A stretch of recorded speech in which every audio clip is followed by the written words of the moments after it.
Estamos aqui no Rincão do Meu Senhor, em Várzea Grande, Mato Grosso, início do Encontro Estadual de Formação nesse ano 2016, com Pedro Nascimento, grande amigo Pedro, posso assim o chamar. Graças a Deus tive esse prazer de conhecê-lo e se tornarmos amigos, né, Pedro? Prazer estar aqui com você, um bom dia, né, posso assim dizer, que seja um bom dia, né, Pedro? Que seja, verdade. Um bom dia e a paz de Cristo, né? É um prazer sempre estar no Encontro Estadual aqui de formação. E é um prazer também esse momento aqui de conversa, de partilha, né? Sempre depois dos encontros de uma pregação a gente faz.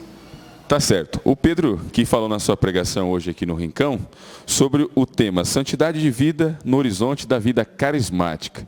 Utilizando aí, né, Pedro, em sua pregação, os caminhos, as etapas, né, do progresso rumo à vida de santidade, que é o que nós temos por obrigação, eu vejo assim, ser santos. Eu queria que você falasse um pouco sobre essa pregação de hoje, Pedro.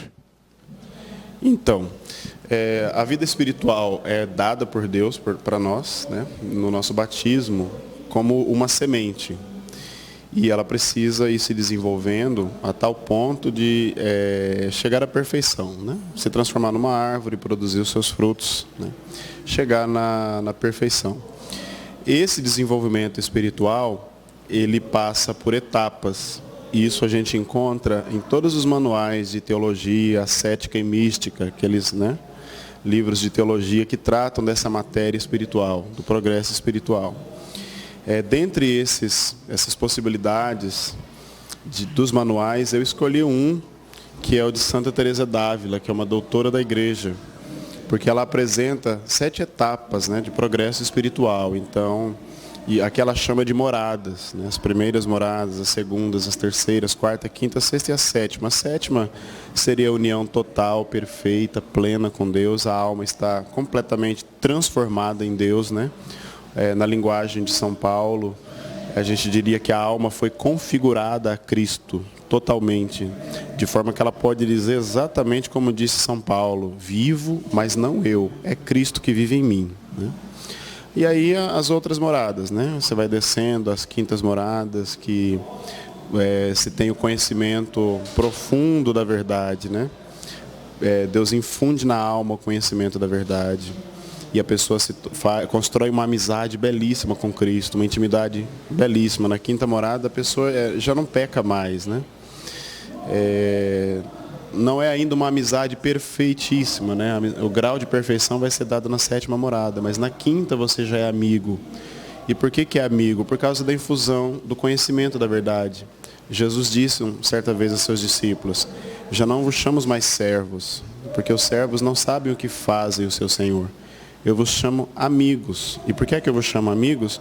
Porque eu vos dei a conhecer as coisas do Pai. Então, eu infundi o conhecimento na alma de vocês. Então, agora vocês são amigos, vocês são íntimos, né?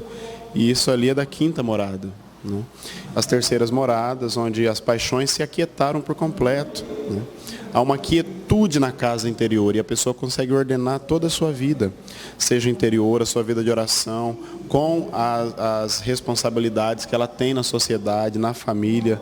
Ela ordena tão perfeitamente, tão casadamente, que ela fica em paz. Então ela consegue rezar de verdade, né? Sem preocupações. Nas terceiras moradas. E nas primeiras moradas, que é definido pelo estado de graça. Toda vez que você está em estado de graça, está na primeira morada, né? Pecou gravemente, saiu das moradas, né? Do castelo, como é a linguagem que Santa Teresa usa, né?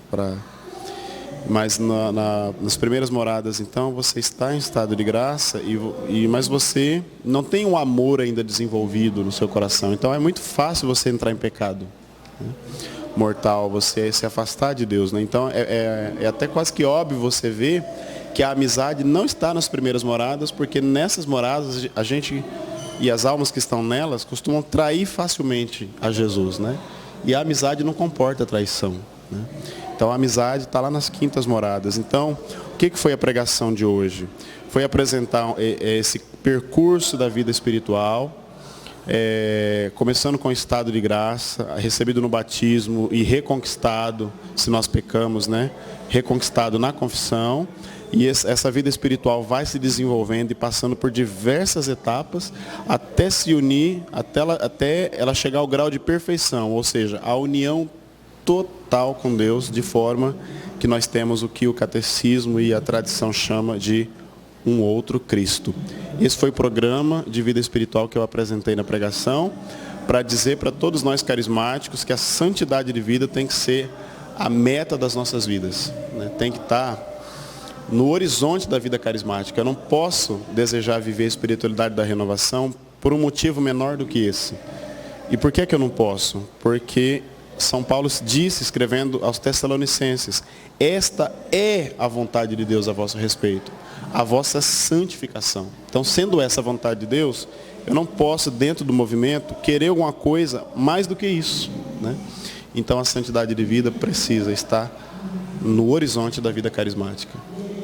Certo. Pedro, a vivência no grupo de oração, é claro que a gente não é um processo tão simples para você chegar a um grau, vamos dizer assim, de santidade mesmo, tão elevado como é da quinta, da sétima morada, até você chegar, existe um processo.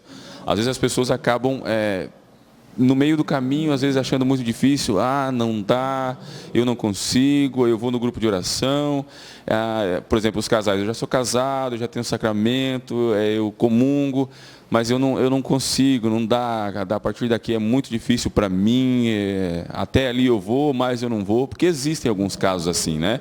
Eu queria que você deixasse um conselho assim, Pedro, como se um impulso mesmo para essas pessoas, né? Não parar e buscar mesmo, continuar com a sua vida de oração. O que seria o ideal para esse passo a passo até chegar lá?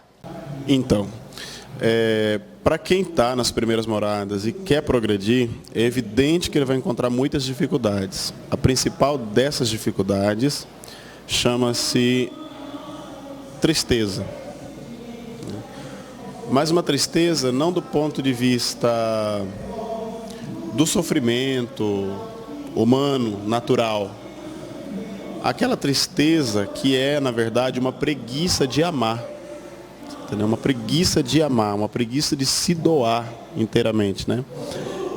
Entre a primeira e a segunda morada, as primeiras e as segundas moradas, existe um canal muito estreito, uma porta muito estreita, eu diria até estreitíssima, que a pessoa tem que passar por ela. Se não passar, ela não vai progredir nas outras moradas, é evidente, ela vai ficar na primeira, né?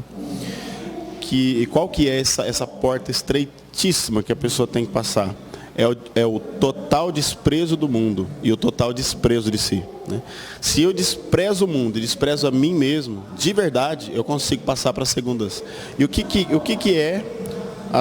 são, né, as segundas moradas? As segundas moradas são aquelas almas imperfeitíssimas ainda, mas que começaram a rezar com seriedade, né? Então elas decidiram abandonar o mundo e a si mesmas e estão rezando de verdade, né?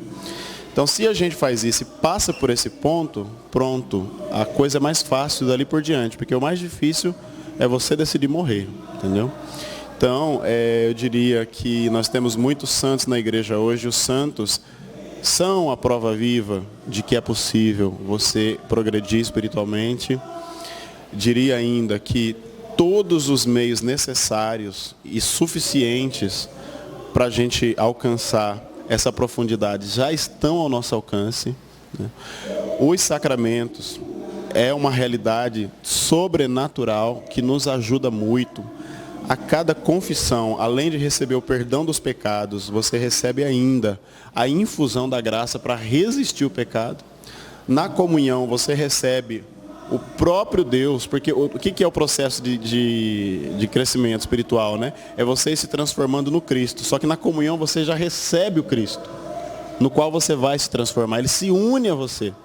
Então, os sacramentos é um grande passo, é um grande avanço na vida espiritual. Então, as pessoas que querem progredir, porque existe a possibilidade de as pessoas disserem assim, não, eu quero ficar por aqui mesmo, só no estado de graça, só sendo um bom pai de família, sendo um bom católico, indo na missa dominical, não vou cometer nenhum pecado mortal. Maravilha, você vai ser salvo, não tenha dúvida disso, se você permanecer assim, né?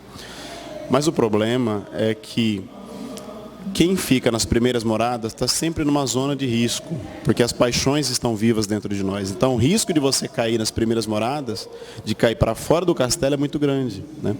Então, as primeiras moradas não foram feitas para ninguém ficar nelas, é só uma passagem, né? E você tem que progredir. Então, quem quer progredir tem que se apropriar dos meios. Estou citando aqui os sacramentos, eu poderia citar a oração.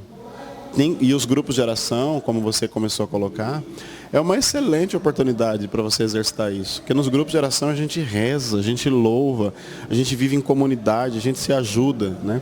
Então, ou seja, você vai fazendo contato com os meios que o próprio Cristo deixou para que a gente vá progredindo na vida espiritual.